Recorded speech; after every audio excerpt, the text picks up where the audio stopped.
তো কলিযুগে আমার চৈতন্য মহাপ্রভু দেখলে যে আমার কলিজীবীর এত সময় হবে না যে তারা ধ্যান তপস্যা যাগযজ্ঞ করে ভগবানকে ডাকে। তা কলির জীবের জন্য আমার মহাপ্রভু সব থেকে সহজ পথ রেখে দিয়ে গেলেন। দেখো আমার চৈতন্য মহাপ্রভু তিনি কিন্তু কম বড় পণ্ডিত ছিলেন না।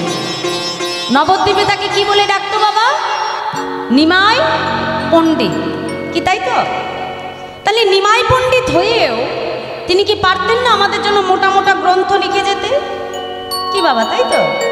কিন্তু প্রভু তো সেটা লেখেনি, কারণ প্রভু জানতেন ওই গ্রন্থের পাতায় যদি আমি সব লিখে রাখি তাহলে ওই গ্রন্থের পাতাতেই সব থাকবে, কিন্তু আমার জীবের হৃদয়ে কিছু আসবে। দেখো মা, এই যে দুর্লভ মনুষ্য জন্মটা আমরা পাই না, এই যে এত সুন্দর দেহটা আমরা পেয়েছি না, এই দেহটা এত সহজে পাওয়া যায় না।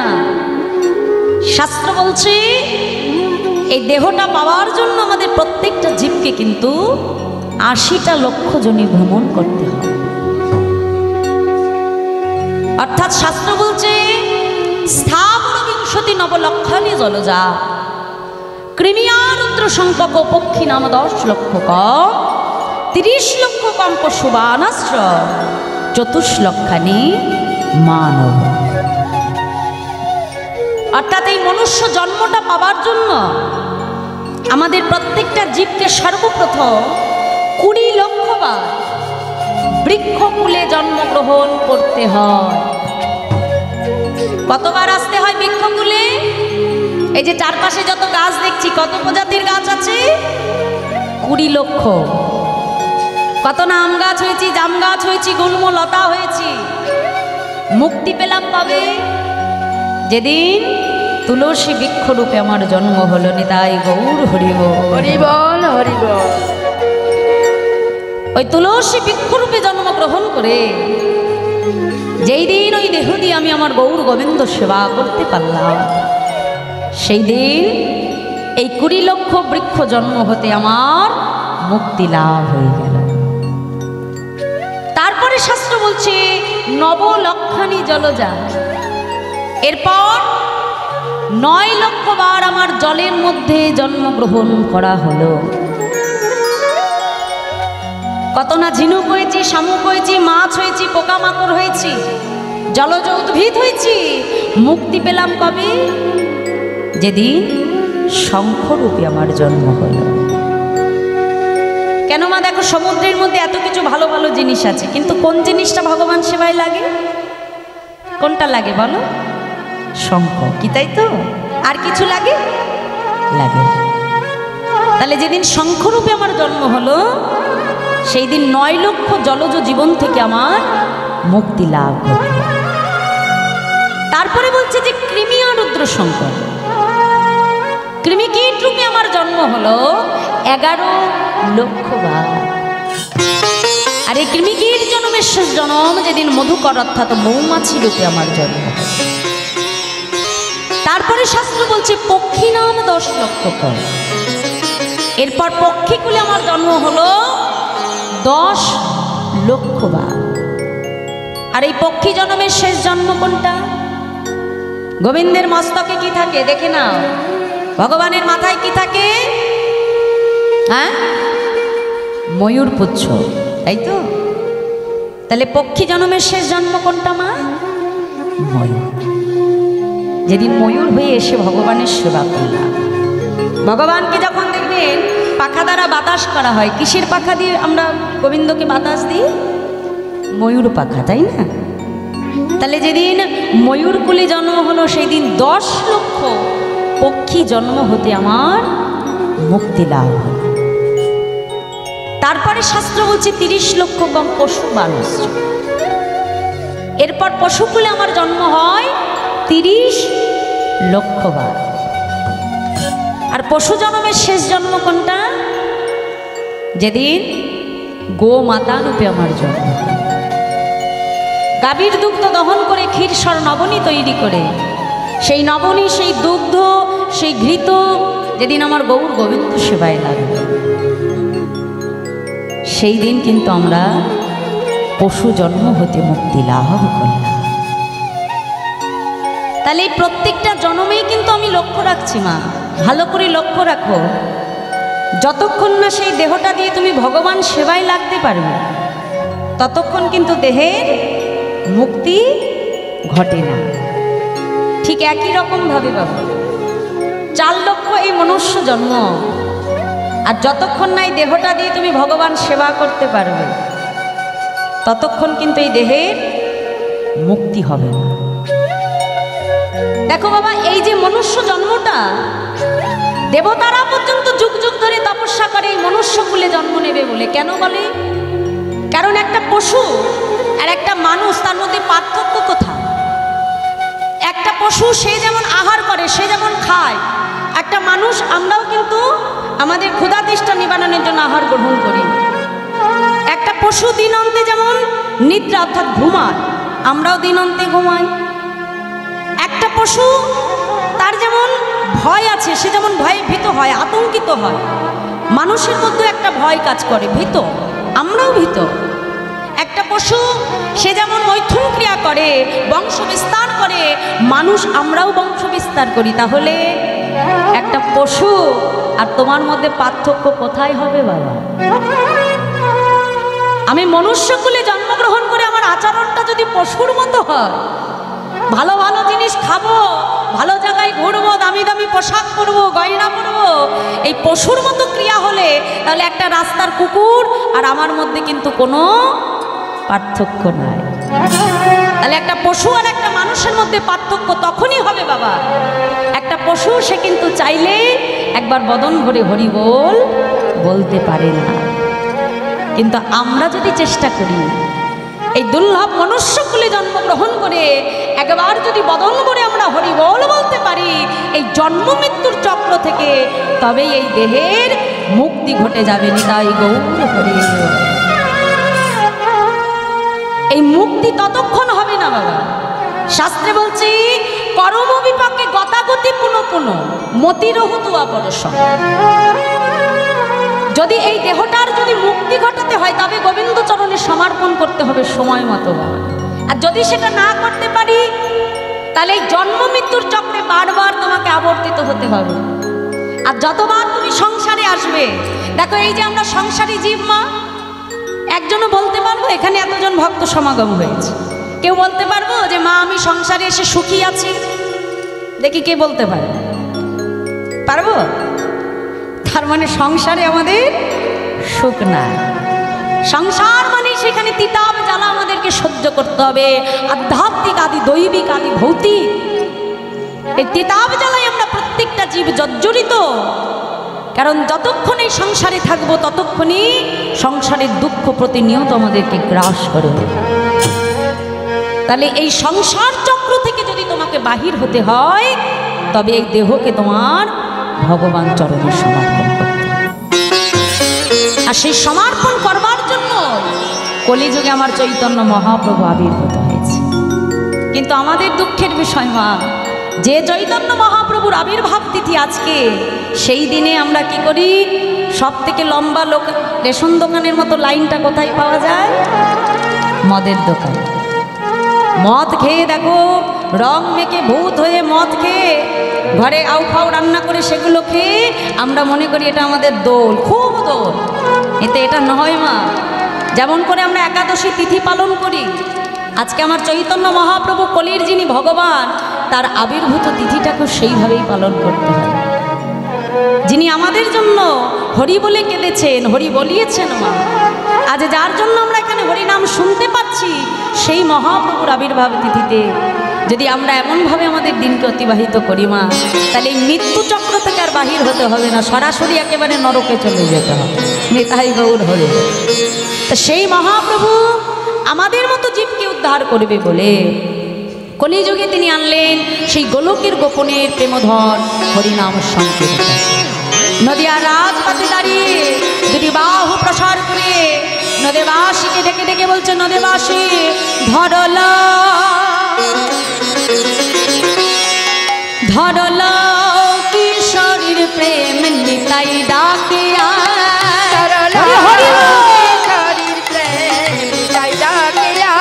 ধরলা কিশোরীর প্রেম নিতাই ডাকে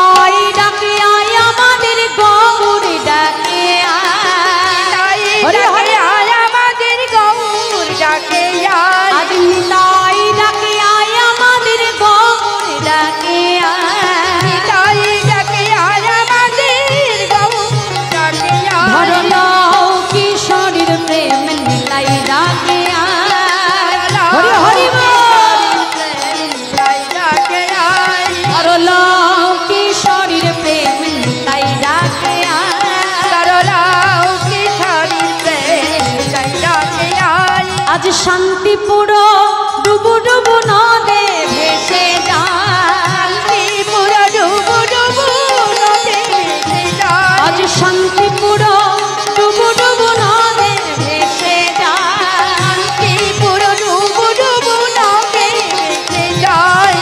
আচ্ছা মায়েরা, তোমাদের এই জায়গাটার কি নাম? হ্যাঁ,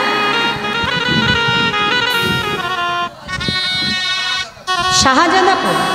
আচ্ছা, তা আজকে কি এটা শাহজাদাপুর আছে? নেই তো? কি হয়েছে এই জায়গাটা আজকে? কি হয়েছে? আমাদের জন্য ভক্ত বাবারা আমাদের জন্য আজকে এখানে কি তৈরি করেছে? বৃন্দাবন, তাই তো?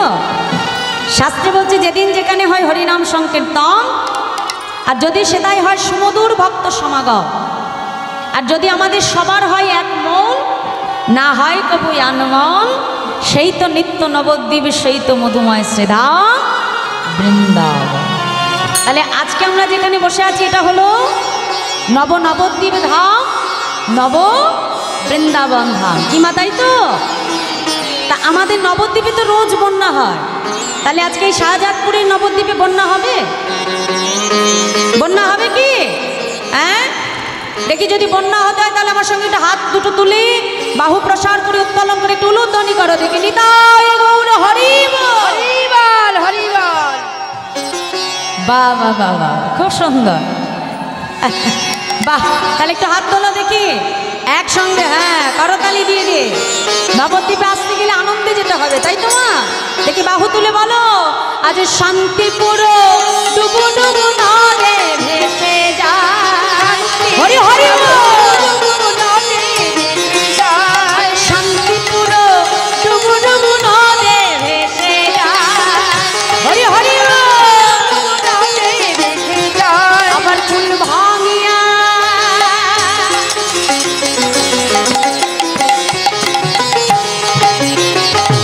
ফুল ভাঙিয়া ঢেউ আসিয়া লাগিল গোড়ার গায়, উলুধ্বনি। ঢেউ আসিয়া লাগিল গোড়ার গায়, আজ ফুল ভাঙিয়া ঢেউ আসিয়া লাগিল গোড়ার গায়, ফুল ভাঙিয়া ঢেউ আসিয়া লাগিল গোড়ার গায়। ধরলাও কিশোরীর প্রেম নিতাই ডাকে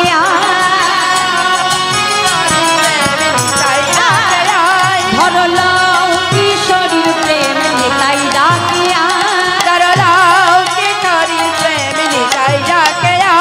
আজ নিতাই ডাকে আয় আমাদের গৌর ডাকে আচ্ছা মাইরা, আস্তে আস্তে আস্তে, ঠিক আছে ঠিক আছে, যথাপূর্ণ। নিতাই ডাকে আয় আমাদের গৌর ডাকে আয়। আজকে কে ডাকছে? নদিয়ার পথে দাঁড়িয়ে কে ডাকছে? হ্যাঁ, আমি ডাকছি? কে ডাকছে? নিতাই গৌর দুই ভাই ডাকছে, তাই তো?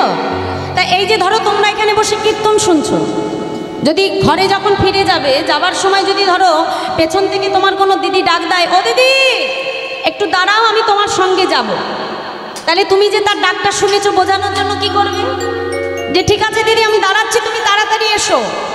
হ্যাঁ, তাহলে এই যে ডাকটা তুমি শুনেছো, বোঝানোর জন্য কি করতে হবে? হাতটা তুলতে হবে, তাই তো? এই যে হাতটা তুমি তুললে তাতে সে বুঝে গেল না আমার ডাকটা শুনতে পেয়েছে। তাহলে আজকে আমার নিতাই গৌর ডাকছে, আর সেই ডাক যে আমরা শুনছি বোঝানোর জন্য কি করতে হবে? হ্যাঁ হ্যাঁ, বাহুটা তুলতে হবে। দেখি সবাই মিলে একসঙ্গে বাহু তুলে করতালি। আজ নিতাই ডাকে আয় আমাদের গৌর ডাকে হরি হরি আমাদের গৌর ডাকে যায়, নিতাই ডাকে আয় আমাদের গৌর ডাকে নিতাই ডাকে আয় আমাদের গৌর ডাকে যায়। ধরলাও কিশোরীর প্রেম নিতাই ডাকে ধরলাও কিশোরীর প্রেম নিতাই ডাকে আয়, ধরলাও কিশোরীর প্রেম নিতাই ডাকে ধরলাও কিশোরীর প্রেম নিতাই ডাকে আয়, ধরলাও কিশোরীর প্রেম নিতাই ডাকে ধরলাও কিশোরীর প্রেম নিতাই ডাকে আয়, ধরলাও কিশোরীর প্রেম নিতাই ডাকে ধরলাও কিশোরীর প্রেম নিতাই ডাকে আয়। তাহলে আজকে নিতাই গৌর দুই ভাই নদিয়ার রাজপথে দাঁড়িয়ে দুটি পাও প্রসার করে আমাদের মতো কলির জীবকে তিনি হরি বলে নিজে হরিবল বলছি এবং আমাদেরকেও তিনি হরি বলে কাঁদিয়েছেন। তাই গৌর হরিবল। তাই আজ বৈষ্ণব মহাজন তিনি পদাবলিতে কলম দিয়ে বলছে, দেখো দেখো তার মতো দয়াল কোনো যুগে হয় নাই আর হবেও না। তাই আজ পদাবলির ভাষায় কলম দিয়ে বলছে, দেখো ভাই রে ভাই রে ভাই, আমার গৌরা গুণ কহনে না যা, আমার গোরা গুণ গোরা গুণ কখনই না যায়। কত শত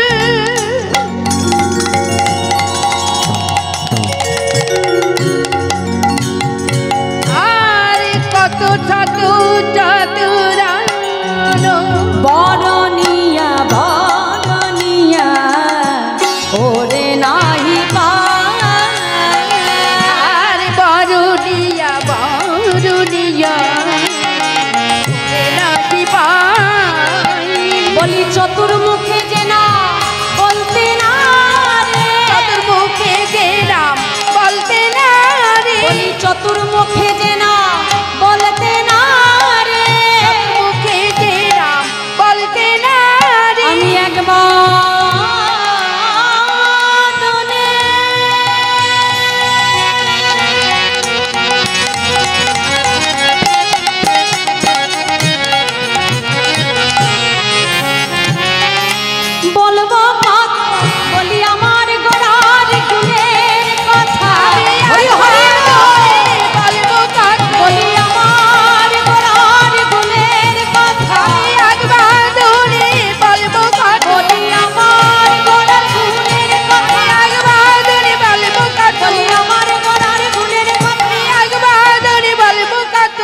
চতুর্মুখে যে না বলতে না রে, বরনিয়া বরনিয়া ওরে নাই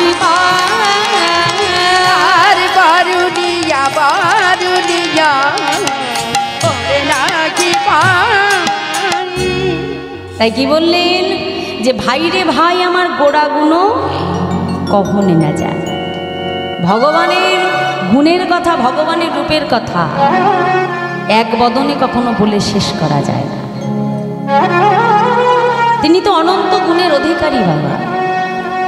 ভগবানকে পাবার জন্য জাগতিক জগতে কোনো কিছুর প্রয়োজন হয় না। ভগবান এটা কখনো দেখে না যে কার ঘরে কত অর্থ আছে আর কে আমাকে কি দিয়ে সেবা দেয় আর কে কেমন করে ডাকে। তুমি ভগবানকে যেমন করেই সেবা দাও না কেন মা, যদি প্রকৃত তাকে মন দিয়ে ভালোবেসে সেবা দিতে পারো মা, ভগবান এই জগতে ভক্তের কাছে কিছু চায় না, শুধু চায় ভক্তি।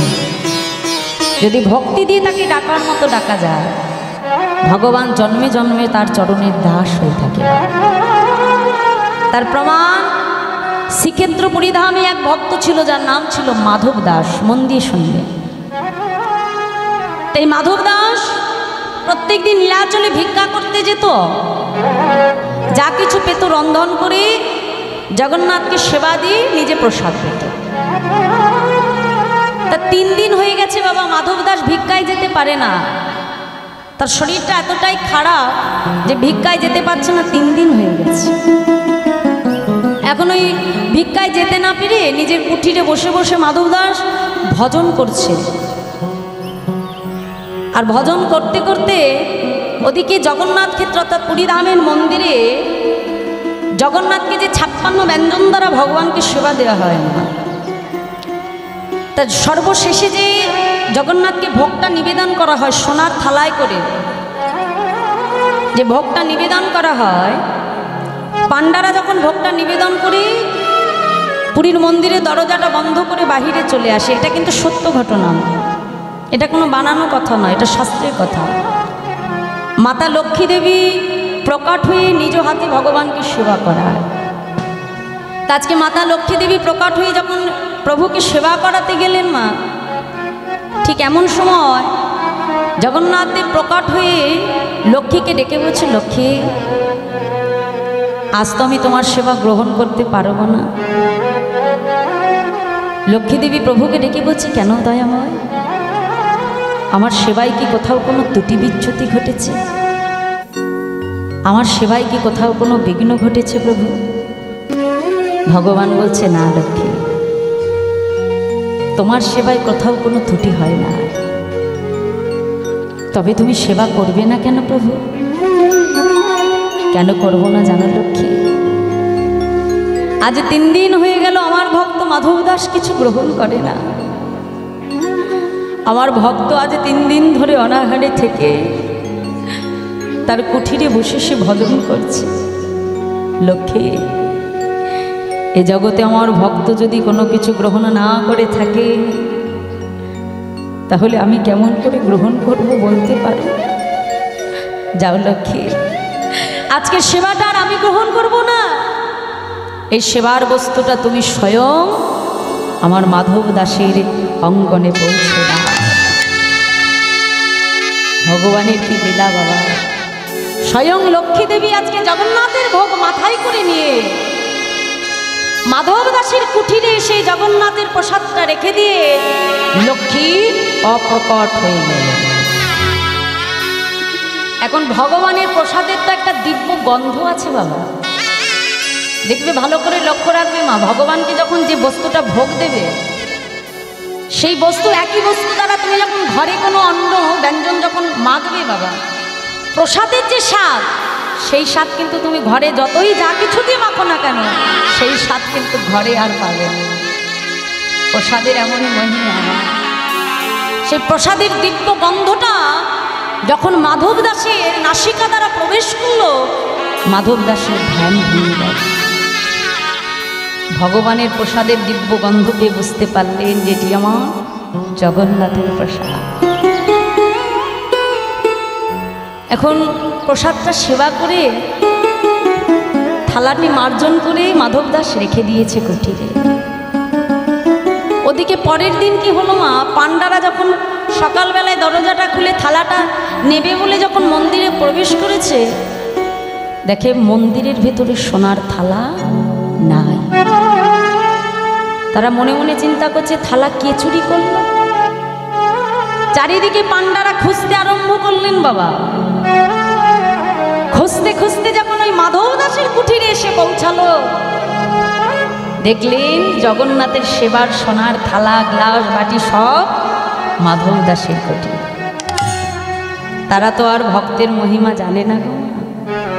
ওই মাধব দাসকে ধরে টানতে টানতে হরিধামের মন্দিরের সম্মুখে বেঁধে প্রহরীরা তাকে চাবুক দ্বারা আঘাত করতে লাগলো। মাধব দাস নয়ন জলে বক্ষ ভাসিয়ে কেঁদে বলে, দয়া তোমার কেমন লীলা প্রভু,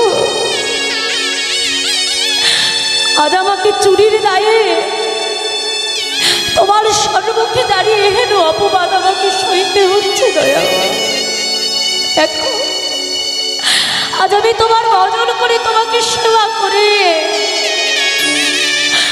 অবশেষে আমাকে চোর হতে হলো প্রভু। আজ আমার দিকে অঙ্গুলিটি হেলাল করে আমাকে চোর বলে অপবাদ দিচ্ছে। দয়া প্রহরীরা তার সর্বঙ্গে চাবুকের আঘাত করতে লাগলো। দেখতে দেখতে যখন মধ্যাহ্ন সময় উপনীত হল, জগন্নাথের স্নান করাবে বাবা। পাণ্ডারা মন্দিরের মধ্যে প্রবেশ করে যেই না উড়ানিটা জগন্নাথের অঙ্গ থেকে সরিয়েছে, দেখছে যে চাবুকের আঘাতগুলো মাধব দাসের অঙ্গে ছিল। প্রত্যেকটা চাবুকের আঘাত আমার জগন্নাথের অঙ্গে প্রকট হয়ে গেল। নিতাই গৌর হরি। পাণ্ডারা অবাক হয়ে বলছে, কি প্রভু, যে চাবুকের আঘাত করেছিলাম মাধব দাসের অঙ্গে, সেই চাবুকের আঘাত তোমার অঙ্গে এলো কেমন করে? জগন্নাথ প্রকট হয়ে বলছে, তোমরা জানো না, এই জগতে ভক্ত যেদিন থেকে তার দেহটা আমার চরণে সমর্পণ করে দেয়, সেই দিন থেকে এই দেহটা আর ভক্তের থাকে না, সেদিন থেকে দেহটা আমার হয়ে যায়। তাই যেই মাধব দাসের অঙ্গে তোমরা আঘাত করেছো, প্রত্যেকটা আঘাত যে আমার অঙ্গে, সে যে আমার ভক্ত, তার দেহ, তার মন, তার প্রাণ সর্বস্বই যে সে আমাকে সমর্পণ করে দিয়েছে। সঙ্গে সঙ্গে চারিদিকে বাবা আজকে মাধব দাসের মহিমা ছড়িয়ে পড়ল, চারিদিকে তার মহিমা ছড়িয়ে পড়ল, যে লক্ষ্মী দেবী স্বয়ং এসে মাধব দাসের সেবার বস্তু নিজে বহন করে দিয়ে গেছে। ভক্তের মহিমা যে চারিদিকে ছড়িয়ে পড়ল বাবা, নানা জায়গা থেকে ভক্তরা মাধব দাসকে দেখতে আসছে। সারা জায়গা থেকে যখন মাধব দাসকে দেখতে আসছে, মাধব দাসের কুঠিরে, মাধব দাস মনে মনে চিন্তা করছে, প্রভু এ তুমি কি করলে দয়াময়, আমি তো তোমার কাছে প্রতিষ্ঠা চাইনি,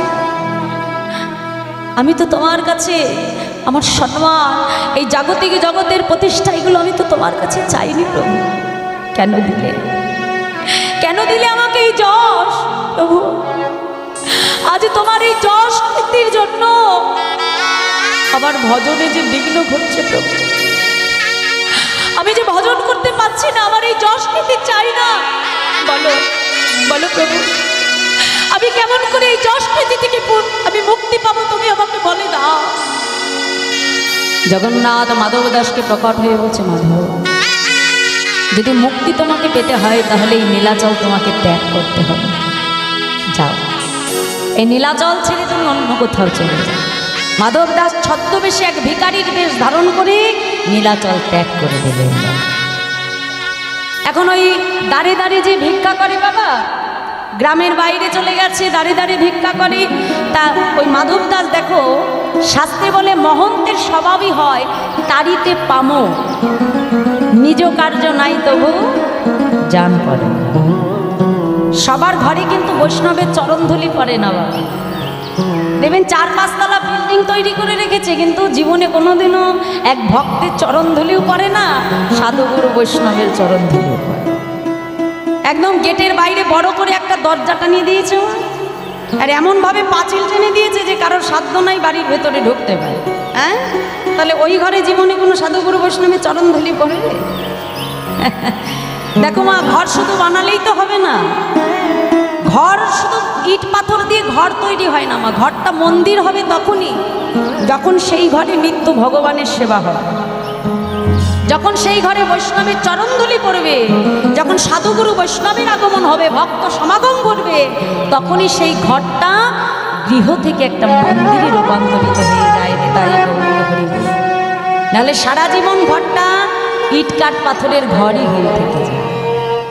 তাই মাধব দাস প্রত্যেকদিন এক মায়ের গৃহে যেত মা ভিক্ষা করবার জন্য, কিন্তু ওই মাটি বড় কৃপণ ছিল, কৃপণ প্রকৃতি, মানে প্রচুর অর্থ, প্রচুর সম্পদ, কিছু কোনোদিন কাউকে কিছু দেয় না।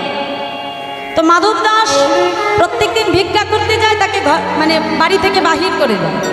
তেমন করে একদিন গেল, 2 দিন গেল, 3 দিনের দিন যেদিন গেছে, মা কি করছিল, উঠোনটি মার্জন করছিল নেতা দিয়ে।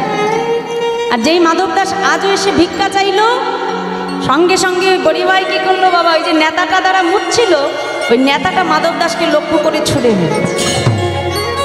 মাধব দাস মনে মনে চিন্তা করছে, যা 2 দিন এসে ফিরে গেছি, আজ তো কিছু হলেও পাওয়া গেল। নেতাটা এনে কি করলো জানো বাবা, একেই বলে বৈষ্ণব, একেই বলে দীনতা। ভালো করে ধৌত করে ওই নেতা দিয়ে সত্যে বানিয়ে প্রত্যেকদিন সন্ধ্যাবেলায় জগন্নাথের সম্মুখে একটা করে প্রদীপ প্রজ্বলন করে। ওই নেতা দ্বারা প্রত্যেকদিন মানে সলতে তৈরি করে সন্ধে হলেই ভগবানের উদ্দেশ্যে একটা প্রদীপ দান। তা ওই যে মা যখন দেহ রাখলেন, ওই যে কৃপণ প্রকৃতির যে মা, যখন তিনি দেহ রাখলেন, পরবর্তী জন্ম হলো তার এক ভিখারি রূপে। দেখো ভগবান দিয়েছিল কিন্তু কোনোদিন দেয় নাই, তাই পরের জন্মে কি করলো, সর্বস্ব কেড়ে নিয়ে ভিখারি করে জন্ম করে দিল। ভিখারি হয়ে যখন জন্মগ্রহণ করলো, তা একদিন কোনো ক্রমে, ভাগ্যক্রমে ওই রাজ্যের রাজা, ওই মা বনে বনে ঘুরে বেড়াচ্ছে, 3 দিন অনাহারে থেকে কিছু খেতে পারেনি। এক গভীর বনের মধ্যে এসে দেখছে একটা গাছে খুব সুন্দর আম ফলে আছে।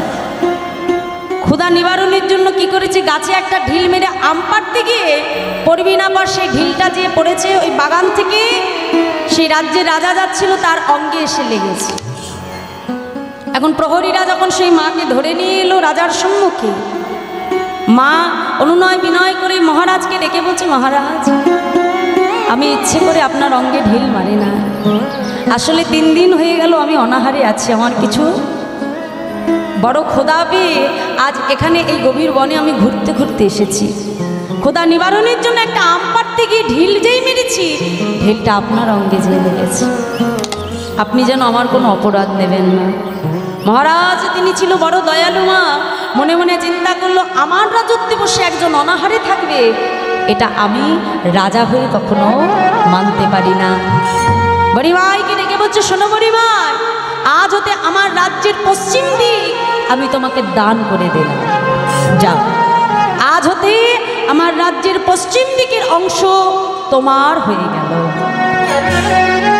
দেখো ভিখারি হয়ে জন্মগ্রহণ করেও মা সর্বস্ব পেয়ে গেল, কেন পেল? এখানে একটা প্রশ্ন। ওই যে আগের জন্মে ওই বৈষ্ণবকে লক্ষ্য করে যে নেতাটা ছুঁড়ে মেরেছিল বাবা, আর বৈষ্ণব কি করেছিল, সেই নেতাটা এনে সলতে তৈরি করে ভগবানের উদ্দেশ্যে একটা করে দীপ প্রজ্বলন করেছে। অজান্তেই দিয়েছিল বাবা, জেনে দেয়নি, অনীহায় দিয়েছিল, কিন্তু বৈষ্ণব সেটা ভগবানের উদ্দেশ্যে দান করেছিল। তাই পরবর্তী জন্ম ভিখারি কুলে এসেও ভগবান পুনরায় তাকে সর্বস্ব ফিরিয়ে দিলেন। নিতাই গৌর হরি বল। এই হলো ভক্তের মহিমা, আর এই হলো ভগবানের মহিমা। তাই আজকে দেখুন এই গৃহমাঝে যে হরিনাম নামামৃত তারা দান করছে, মা প্রভু যে কোন জন্মে এই দানের স্বীকৃতি তাদেরকে ফিরিয়ে দেবে, এটা কিন্তু আমরা কেউ বলতে পারি না। তার জন্যই বলেছে যে অল্প ভাগ্যে হয় না গৃহে হরিনাম সংকীর্তন, আর অল্প ভাগ্যে হয় না গৃহে সাধু গুরু বৈষ্ণবের আগমন। তাই গৌর হরি বল। তাই আজ বৈষ্ণব মহাজন তিনি পদাবলিতে কলম দিয়ে বলছে, দেখো দেখো বেদ বিদ্যা দোহ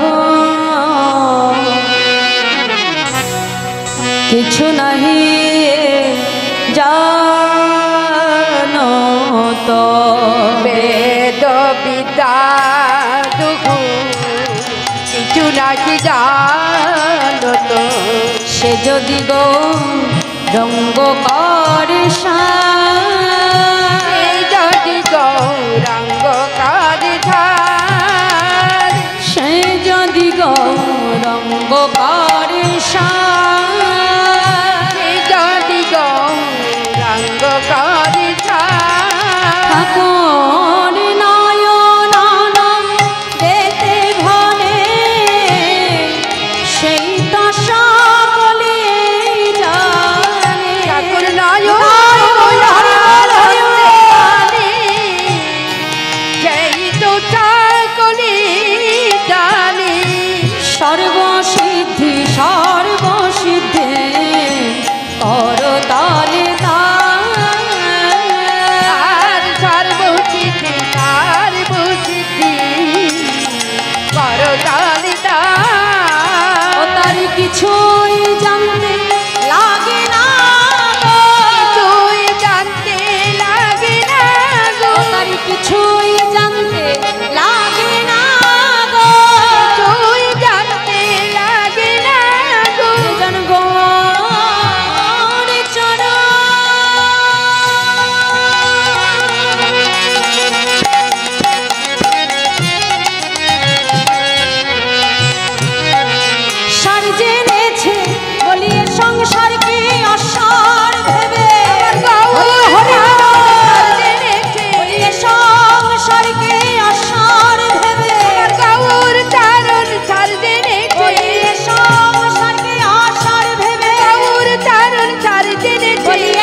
বিদ্যা দুহু কিছু নাহি জানত, সে যদি গৌরঙ্গ করে সার, ঠাকুর নয়নানন্দিতে ভনে সেই তো সকলে জানে, সর্বসিদ্ধি করো তবে। তা শোন, এতক্ষণ সেই নয়নন্দ দাসের বৈষ্ণব মহাজন পদাবলী আমরা সাধন করলাম।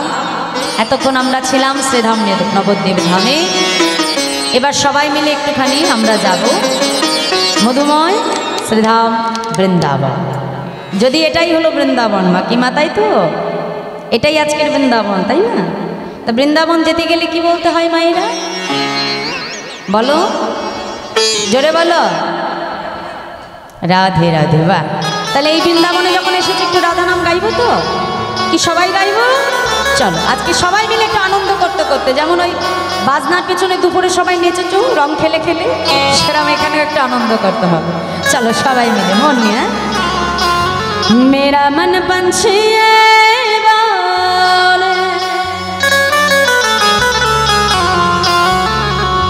मैं उड़ी वृंदावन जाऊं,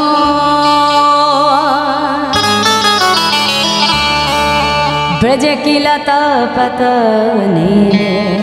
क्या बोले? वृंदावन एक ऐसी जगह है जिसके हर कने में हर गले में सिर्फ एक ही नाम उच्चारित होती है, राधे राधे राधे। मैं राधे राधे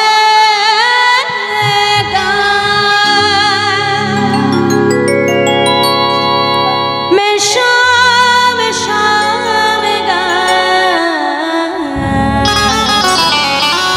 मैं राधे राधे गा,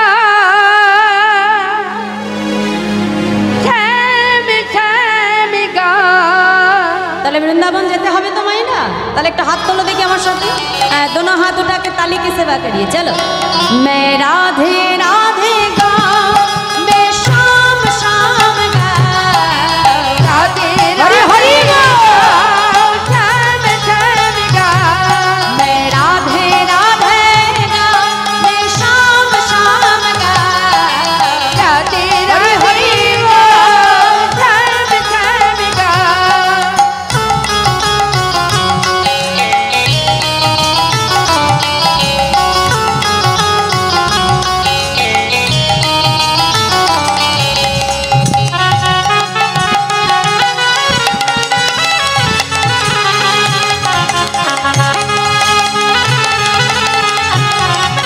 राधे राधे राधे।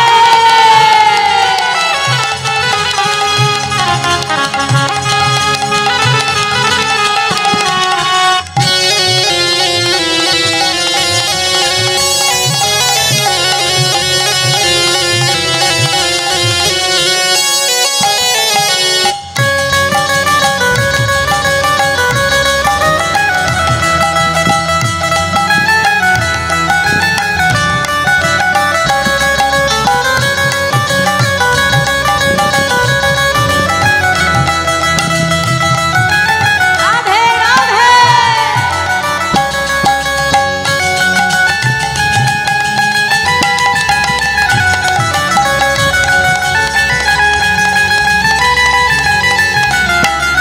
वृंदावन की महिमा प्यारी, वृंदावन की महिमा प्यारी, कोई ना जाने। प्रेम नगरिया मनमोहन की प्रेम पहचाने।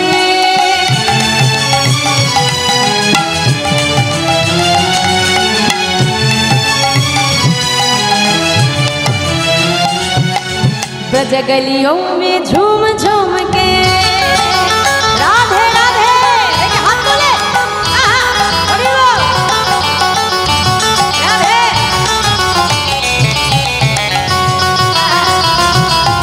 ब्रज गलियों में झूम झूम के मन की तपन बुझाओ।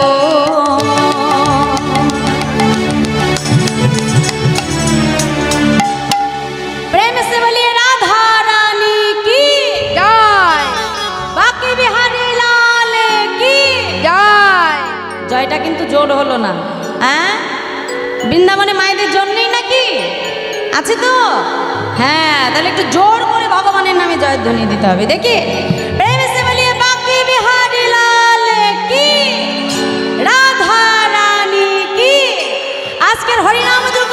সব কি জয় গৃহস্বামীর মঙ্গল কি জয় গ্রামবাসীর মঙ্গল কি জয় হ্যাঁ এইবার একটু আমার সাথে গাইতে হবে, ঠিক আছে? আগে আমি গাইব, আমার পেছনে পেছনে তোমরা গাইবে, ঠিক আছে? চল আস্তে। মে রাধে রাধে গাও, মে শাম শাম গাও, বলো। বাহ, আরেকটু জোরে। মে রাধে রাধে গাও, মে শাম শাম গাও, বলো। আবার রাধে রাধে। বাহ, আরে বাহ। তা দেখো মাইরা, এখানে আমি দাঁড়িয়ে আছি বলে কিন্তু আমি একা নাচতে পারি না, তোমরাও কিন্তু নাচতে পারো। ওই জায়গায় বসে বসেই নাচা যায়, আনন্দ করা যায়, তাই না? হ্যাঁ, তাহলে আনন্দ সংসারে কোথাও পাওয়া যায় না। কোথায় পাওয়া যায় বলো তো? যদি আনন্দ পাওয়া যায় কোথায় পাওয়া যাবে? হরিবাসরে সাধুর বাজারে, তাই না? দেখো যতক্ষণ এখানে থাকবো নিজেরাই চিন্তা করো, নিজেদের মনকে প্রশ্ন করো যে যতক্ষণ এখানে আছি বাবা কোনো দুঃখ কষ্ট যন্ত্রণা আছে আমাদের মধ্যে? আছে? নেই তো। কিন্তু যেই এখান থেকে ঘরে চলে যাবে এই আনন্দ থাকবে? আনন্দ সব নিরানন্দ হয়ে যাবে। হরি বল, হরি বল। তাহলে আনন্দ পেতে হলে কোথায় যেতে হবে? সাধুর বাজারে যেতে হবে। রাধে রাধে, হাত তুলে দেখে। মে রাধে রাধে গাও, মে শাম শাম গাও, রাধে হরি হরি বল। শ্যাম শ্যাম গাও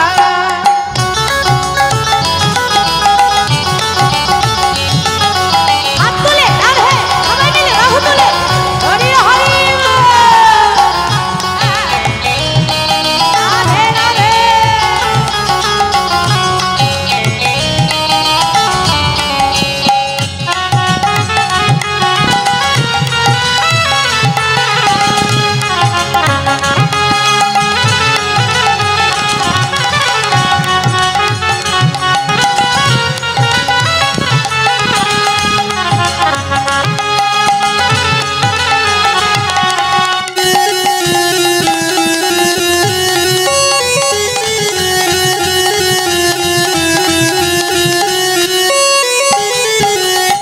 হ্যাঁ, তালি দিয়ে করো তালি। হরি হরি বল। রাধে।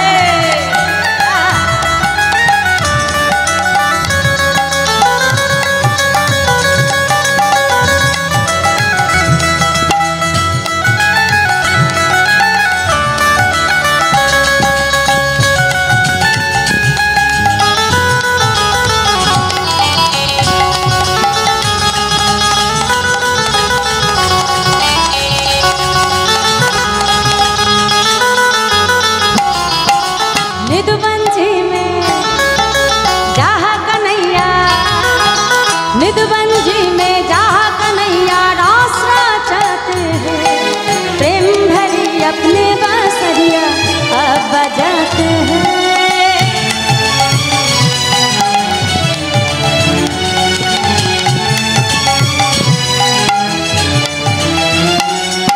আচ্ছা, এখানে কেউ কি বৃন্দাবনে গেছো মায়েরা? বৃন্দাবন মা গেছো, তাই তো? বাহ, বাবারও যাওয়া হয়েছে বৃন্দাবন। তাহলে বৃন্দাবনে দেখবি সারাদিন নিধুবন দর্শন করতে দেয়, সন্ধ্যা হয়ে গেলে আর দেয় কি? দেয় না। কেন দেয় না? কারণ আজও আমার গোবিন্দ সেখানে নিত্য রাসলীলা করছেন। আর শুধু মানুষ তো দূরে থাকবে, একটা পিঁপড়ে পর্যন্ত নিধুবনে যায় না সন্ধে হয়ে গেলে। এমনই ধাম বৃন্দাবন ধাম। কেউ যদি মনে করে মা যে আমার পকেটে অনেক পয়সা আছে আমি আজই বৃন্দাবন যাব, কখনো যেতে পারবে না।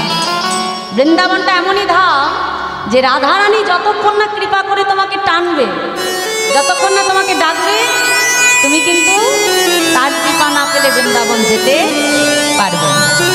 ওই জন্য দেখবে ব্রজবাসীরা সবাই বদনে বলে রাধে রাধে রাধে। কেউ বলে মা কৃষ্ণ কৃষ্ণ, বলে না তো, তাই না? সবার মুখে একটাই নাম, রাধে রাধে রাধে। কারণ বৃন্দাবনে আমার রাধারানী হলেন আশ্রয় তত্ত্ব। রাধাচরণকে আশ্রয় না করলে বৃন্দাবনে কখনো বিষয়রূপী আমার গোবিন্দ পাওয়া যায় না। ওই রাধারানীর কৃপা যদি একবার হয়ে যায়, রাধারানীকে যদি একবার কোনো ভক্ত সন্তুষ্ট করে দেয়, জানবেন গোবিন্দ কৃপা তার অটোমেটিক ফ্রিতেই হয়ে যাবে। হরি বল, হরি বল। ওই জন্য বৃন্দাবনে সবার বদনে রাধে রাধে। কারণ রাধারানী সন্তুষ্ট হলেই আমার গোবিন্দ সেখানেই সন্তুষ্ট হয়ে যায়। তাই কি বলছি, নিদুবঞ্জি মে যাহা কन्हैया रास चाहते हैं, प्रेम भरी अपने बांसुरिया अब बजाते हैं। दोनों हाथ उठा के काली के सेवा करिए। राधे राधा संग नाचे सांवरिया,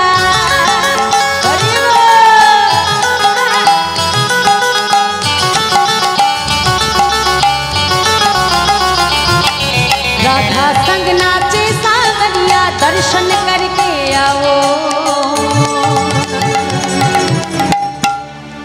আর একবার বলবো, হ্যাঁ সবাই মিলে প্রেম से बोलिए राधा रानी की জয় बाकी बिहारी लाल की জয় मैं राधे राधे गाओ, मैं शाम शाम गाओ।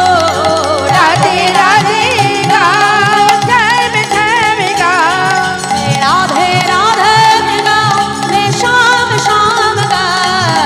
রাধে রাধে हरि हरि ঝম গাও। मैं राधे राधे गाओ, मैं शाम शाम गाओ।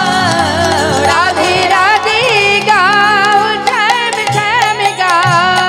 प्रेम से बोलिए मधुमय वृंदावन धाम की জয় बाकी बिहारी लाल की জয় রাধে রাধে রাধে।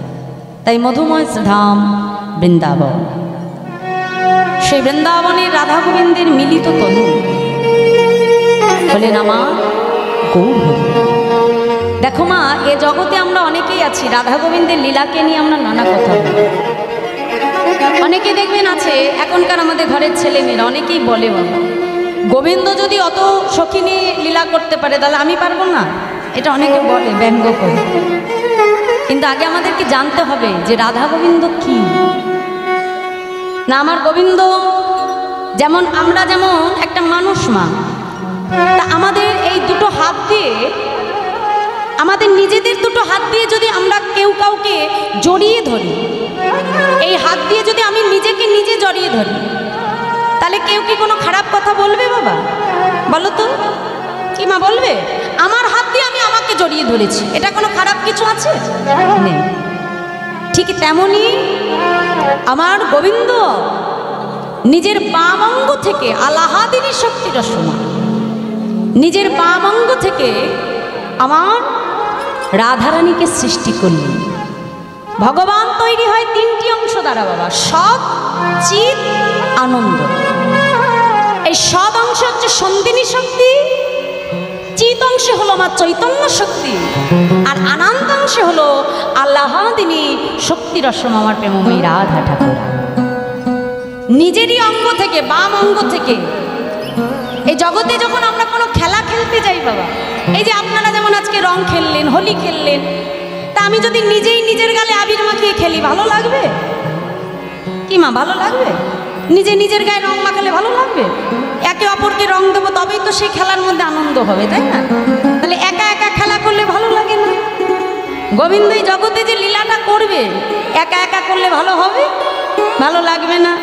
তাই জগতের লীলার রসকে আস্বাদন করবার জন্য নিজেরই বাম অঙ্গ থেকে আমার গোবিন্দ আমার রাধারানীকে সৃষ্টি করে। গোবিন্দ তিনি বৃন্দাবনে আবির্ভূত হয়েছিলেন ভাদ্র মাসের কৃষ্ণ অষ্টমী তিথিতে, যেটা জন্মাষ্টমী তিথি আমরা পালন করি, তাই তো এরা। আর ঠিক জন্মাষ্টমীর 15 দিন পরে শুক্ল অষ্টমী তিথিতে কি হয়? রাধা অষ্টমী, হয়তো? তাহলে এই যে কৃষ্ণ অষ্টমী, হ্যাঁ, আর শুক্ল অষ্টমী, তার ঠিক 8 দিন পরে রাধা অষ্টমী। 8 আর 8 কত হয়? কত হয়? 8 আর 8 16। এই জায়গাটা বুঝে নাও ভালো করে। 8 আর 8 হয় 16।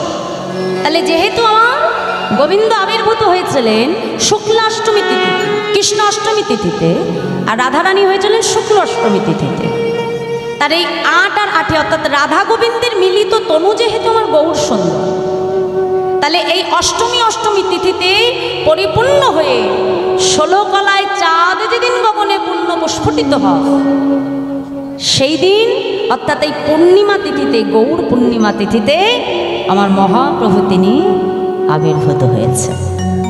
যেহেতু রাধা গোবিন্দের মিলিত তনু, তাই এই যে দুজনের মিলিত সময়ে 8 আর 8 16, অর্থাৎ এই 16 দিনের মধ্যেই মহাপ্রভু তিনি আবির্ভূত হলেন। 16 কলায় চাঁদ।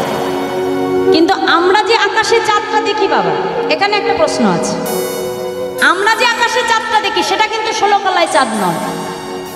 আমরা আকাশে যে চাঁদটা দেখি সেটা বাবা 15 কলার চাঁদ। তাহলে আমি বুঝিয়ে দিই বাবা, প্রথমা, দ্বিতীয়া, তৃতীয়া, চতুর্থী, পঞ্চমী, ষষ্ঠী, সপ্তমী, অষ্টমী, নবমী, দশমী, একাদশী, দ্বাদশী, ত্রয়োদশী, চতুর্দশী, পূর্ণিমা কিংবা আমাবস্যা। তাহলে কতদিন হলো বাবা?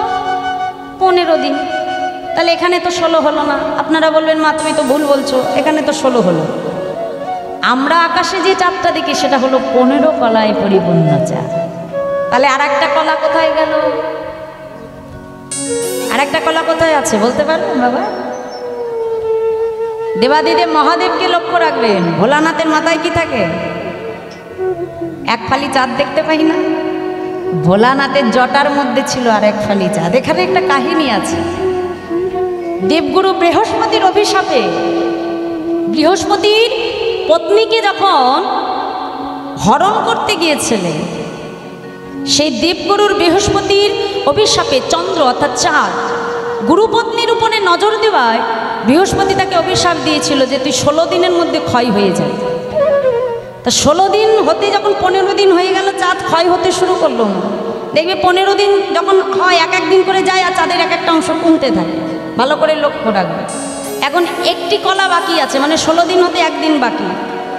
ঠিক এমন সময় চন্দ্রের যে 27 জন স্ত্রী, তারা কি করলো? দেবাদিদেব মহাদেবের কাছে, মহাদেব হলো সম্পর্কে তাদের জামাইবাবু, যে বলছে জামাইবাবু তুমি যেমন করে পারো আমাদের স্বামীকে তুমি রক্ষা করো। এখন ভোলানাথ কি করলো? বলে আমার সাথে স্বামীর প্রাণ তুমি ফিরিয়ে দাও। ভোলানাথকে আমরা জানি সদাই শিব বাবা, অল্পতে সন্তুষ্ট হয়ে যায়। তাদের আহ্বানে, তাদের ডাকে সন্তুষ্ট হয়ে সেই একটা কলা যেটা বেঁচে ছিল, ভগবান কি করলেন? দেবাদিদেব মহাদেব কি করলেন? নিজের জটার মধ্যে সেই এক কলা চাঁদকে লুকিয়ে রাখলেন। এখন সেই জটার মধ্যে বৃহস্পতির অভিশাপ কিন্তু আর খাটলো না বাবা। ওই এক কলা চাঁদ ভোলানাথের জটার মধ্যে থেকে গেল। এরপরে সোমনাথ তীর্থে গিয়ে চাঁদের 27 জন স্ত্রী সেই এক কলা চাঁদকে নিয়ে যখন পুনরায় স্নান করিয়েছিল, পুনরায় চাঁদ নিজের ক্ষয় থেকে আবার নিজের দেহটা ফিরে পেয়েছে। আবার সেই 15 কলার চাঁদ গগনে উদয় হলো, কিন্তু একটা কলা চাঁদ ভোলানাথের মাথাতেই থেকে গেল। এই হলো 15, আর ভোলানাথের মাথায় হলো 16 কলায় পরিপূর্ণ চাঁদ। তাই এই 16 কলার পরিপূর্ণ চাঁদের ভাগ্যাকাশে আমার চৈতন্য মহাপ্রভু রাধা গোবিন্দ মিলিত তনু মহাপ্রভু। তাই মহাপ্রভু যেদিন সন্ন্যাস নেবে বাবা, বিষ্ণুপ্রিয়া দেবীর সঙ্গে তিনি একই পালঙ্কে শয়নে আছেন। মহাপ্রভু সন্ন্যাস নিয়েছিলেন 24 বছর বয়স, মাঘ মাসের শুক্ল অষ্টমী তিথিতে। এখন বিষ্ণুপ্রিয়ার সঙ্গে যখন একই শয্যায় শয়নে আছে, মনে মনে চিন্তা করছে, প্রিয়া আজ তো জনমের মতো আমাকে তোমায় ছেড়ে যেতে হবে প্রিয়া। নিজের অঙ্গ থেকে বনফুলের মালা, চরণের নুপুর পাদুকা একে একে খুলে বিষ্ণুপ্রিয়ার পাশে রাখে। প্রিয়াকে ডেকে বলছে, প্রিয়া আজ যে আমি সন্ন্যাসী হব প্রিয়া, তুমি জেনে রেখো এই জগৎবাসী জানবে যে আমার সন্ন্যাসীর পেছনে তোমার কৃতিত্ব কিছু কম না। একে একে নিজের চরণের নুপুর পাদুকা খুলে সচিমায়ের আঙিনার সম্মুখে দাঁড়িয়ে, বন্ধ দরজার বাহিরে দাঁড়িয়ে নিমাই আমার মাকে প্রণাম জানিয়ে বলছে,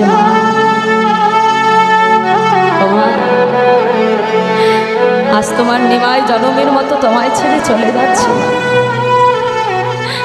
তুমি পারলে তোমার নিমাইকে তুমি কৃপা করো মা। তুমি দেখো মা, তোমার নিমাই যেন নিজে কৃষ্ণ বলে কেঁদে এই জগৎজীবকে যেন সে কৃষ্ণ বলে কাঁদাতে পারে। মা গো, তোমার নিমাই যেন নিজে যে হরি বলে কেঁদে এই জগদ্বীপকে যেন হরি নামের বন্যায় ভাসাতে পারে মা।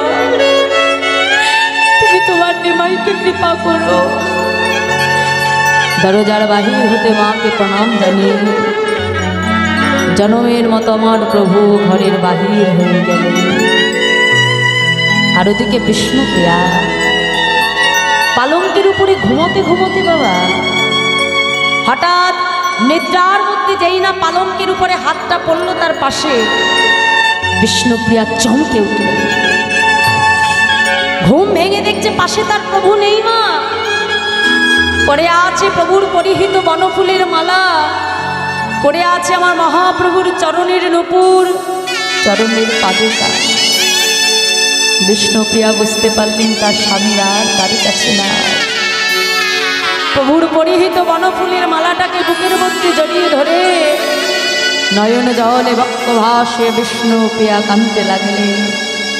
মহাজন লীলার এক পাশে দাঁড়িয়ে বিষ্ণুপ্রিয়ার এহেন ভাব দর্শন করে পদাবলিতে কলম দিয়ে বলছে, দেখো দেখো আজ প্রভুকে হারিয়ে বিষ্ণুপ্রিয়ার দশাটা কেমন হয়েছে জানো?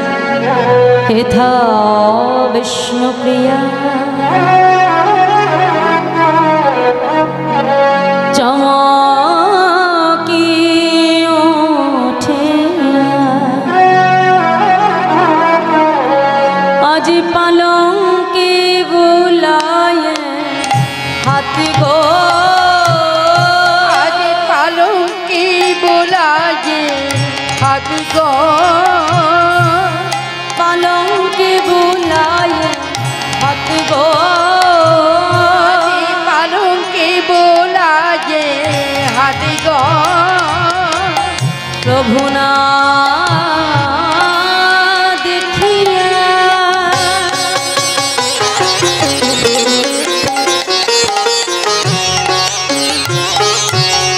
কাঁদিয়া কাঁদিয়া শিরে হানে করা ঘাত গো, প্রভু না দেখিয়া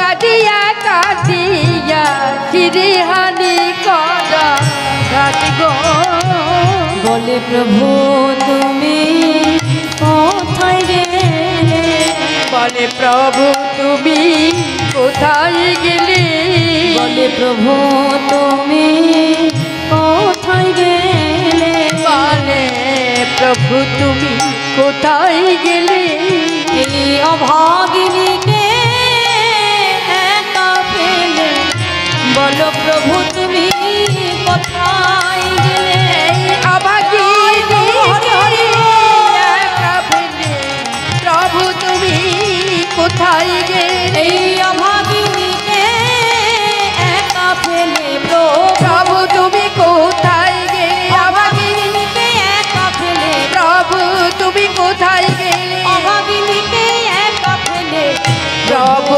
তুমি কোথায় গেলে।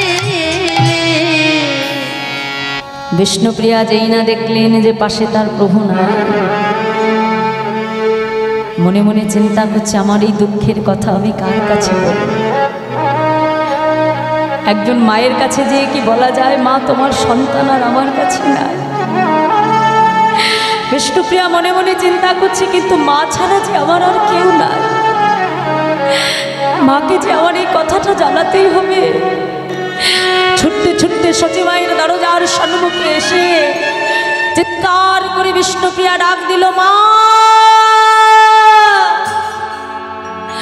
মা, মা তুমি তাড়াতাড়ি কৃপা করে দরজাটা খোলো মা, মা গো আমার যে সর্বনাশ হয়ে গেছে মা, তুমি তাড়াতাড়ি একবার দরজাটা খোলো। সচিমা মনে মনে চিন্তা করে কি এই প্রভাতে আমার আমার বৌমা কাঁধে কেন? ছুটতে ছুটতে যেই না সে দরজাটা খুলেছে বাবা, দেখে লক্ষ্মী প্রতিমার মতো বৌমা বিষ্ণুপ্রিয়া ধুলায় গড়াগড়ি যায়। সচিমা বলছে কি বৌমা তুমি এমন ভাবে কাঁদছো কাঁদছো কেন? কি হয়েছে তোমার? মা, আমার যে সর্বনাশ হয়েছে, আমি যে জনমের মতো আমার প্রভুকে হারিয়ে ফেলেছি। মা, আমার প্রভু যে আর আমাদের কাছে নেই। মা, না না বৌমা, এটা হতে পারে না। বৌমা, আমার মনে হয় কি তুমি নিশ্চয়ই কোনো দুঃস্বপ্ন দেখেছো। বিষ্ণুপ্রিয়া কেঁদে কেঁদে বলে, মা, আজও যদি আমি কোনো দুঃস্বপ্ন দেখতাম, জগতে আমার থেকে মঙ্গল বুঝি আর কারণ হতো না। মা, তোমার যদি বিশ্বাস না হয় তুমি একবার নিজে যেয়ে দেখে এসো। আমার প্রভু যে আর আমাদের কাছে নেই। সচিমা ছুটতে ছুটতে নিমাইয়ের ঘরের সম্মুখে এসে ডাকছে, নিমা, ও নিমা, নিমাই, দেখ এই পাগলিটা কি বলে। নিমাই বলে, তুই নাকি ঘরে নাই। নিমাই, তুই তো কখনো তোর মাকে না বলে কোথাও যাস না। ও নিমাই, একবার আমাকে মা বলে ডাক না রে। নিমাই, ডাক। নিমাই, ও নিমাই, নিমাই, নিমাই, নিমাই বলতে বলতে যেই না সচিমা ঘরের মধ্যে প্রবেশ করল, দেখে পালঙ্কের উপরে নিমাইয়ের পরিহিত গণফুলের মালা, নিমাইয়ের চরণের পাদুকা। মায়ের মন তো কখনো মানতে চায় তার সন্তান তার কাছে নাই। এ জগতের কোনো পিতামাতা যদি নিজের সন্তানকে কখনো হারায়, মা, সন্তানকে হারানোর কষ্টটা কিন্তু একমাত্র সেই পিতামাতাই বুঝতে পারে। সন্তানকে চোখের সামনে আনবার পরেও মা বাবার মন মানতে চায় না যে আমি আছি কিন্তু আমার সামনে আমার সন্তান নাই। মনকে কখনো মানাতে পারে বাবা? চোখের সামনে দেখেও মানতে পারে না। বৌমার কাছে এসে বলছে, বৌমা, আসলে কি জানো বৌমা, আমার নিমাই তো একটু হরিনাম ভালোবাসে। নিশ্চয়ই নবদ্বীপের পথে পথে নিমাই হরিনাম করছে। বৌমা, এখনো যে প্রভাত হয় নাই বৌমা, দাও আমার হাতে একটা লণ্ঠন জেলে দাও বৌমা। আমি তোমাকে কথা দিলাম, আমি যেমন করে পারি আমার নিমাইকে আমি ঠিক তোমার কাছে ফিরিয়ে আনবো। হাতে একটা লণ্ঠন জেলে নিয়ে মা নবদ্বীপের পথে পথে সচিমা আমার নিমাই নিমাই বলে কাঁদে। তখনও প্রভাত হয় না। নবদ্বীপে মা যখন আমার নিমাই নিমাই বলে ডাকে, নবদ্বীপের প্রতিধ্বনি যেন মাকে জানায়, নাই না না। হাতে তুলিটা জেলে নিয়ে পথে পথে আমার সচিমা নিমাইকে খুঁজে বেড়ায়। মহাজন বলে, দেখো আজ সন্তানকে হারিয়ে সচিমায়ের অবস্থাটা কেমন হয়েছে। আজ পদাবলিতে কলম দিয়েছে, দেখো আজ দূরিতে যা লয়ে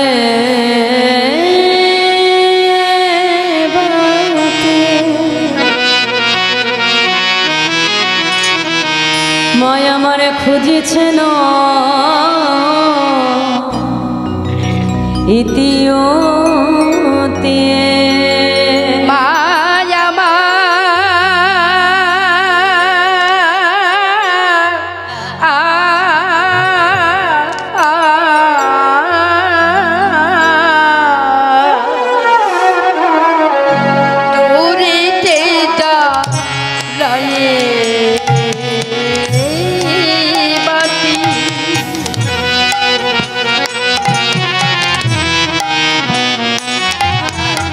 আমার খুঁজিছেন ইতিউতি।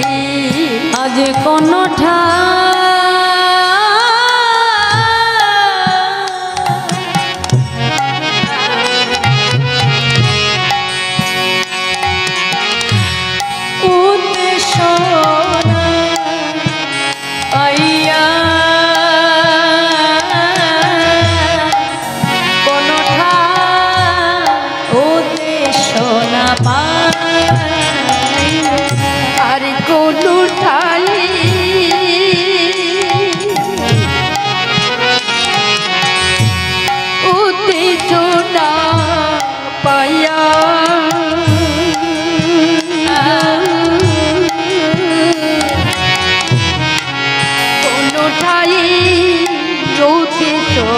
পায়া।